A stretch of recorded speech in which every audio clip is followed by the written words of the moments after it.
Kamuntikan ng magkagulo, grabing pangaasar ang inabot ng mayabang na rookie na to ng Pistons kay Draymond Green. Kawawa ang inabot ni ate sa courtside dahil kay Dennis Schroeder. Nang gulat ang player na to ng Warriors, nag-step up, nagpaulan ng tres. So Golden State Warriors kontra sa Detroit Pistons.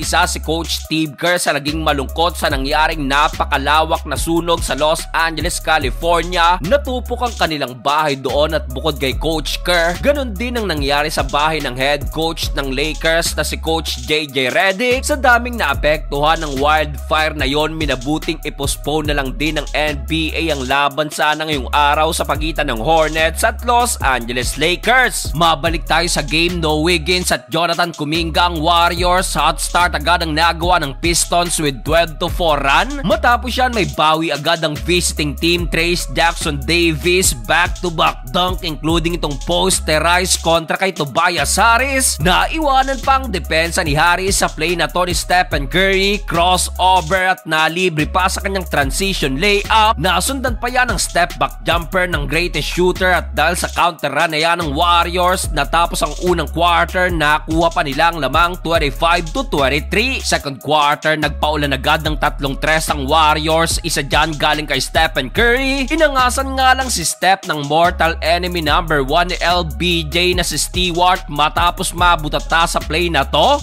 Dahil 10 player lang ang active sa lineup ng Warriors this game, heto't isa sa mga nag-step up ay itong si Guy Santos na kumana ng 3 straight 3-pointers, shooting 3 of 3 beyond the arc. Bukod kay Santos, heto 3 3-pointers din ang kinana ni Lindy Waters. Perfect 3 of 3 din sa 3-point range. Dahil dyan umabot sa 18 points ang tambak pero nakagawa ng 8-point swing ang Pistons sa dulo at naibabayan sa 10, 57-47. Start of the third quarter, si Buddy Hield naman ang mainit na nagbuka sa opensa ng Warriors. 8 straight points with 2 3-point shot. Nasundan pa yan ng another dunk ni Trayce Jackson-Davis. After nga lang yan, mas mainit naman ang naging bawi ng home team. 11-0 run with 3 3-pointers mula kay Holland, Cunningham at Tobias Harris. Hype na hype si Harris dahil baba na lang ang lamang sa 6, 70-64. Sobrang inalat na sa tres si Stephen Curry, shooting 1 of 11 beyond the arc. Pero natapos ang third period, still tangan ng Warriors ang 8-point lead, 82-74. Fourth and final quarter, step up pa rin si Guy Santos, another 3-pointer. Matapos yan, kawawang inabot ni ate sa courtside, tinamaan at nadaganan ba naman ni Dennis Schroeder. Butit hindi na balian at magkakagulo pa. After nyan, trash talkan malala si Draymond Green kontra sa rookie na si Ron Holland na nakabangga din kamakailan lang ni Jordan Clarkson. Biglang ginanahan tuloy si Dre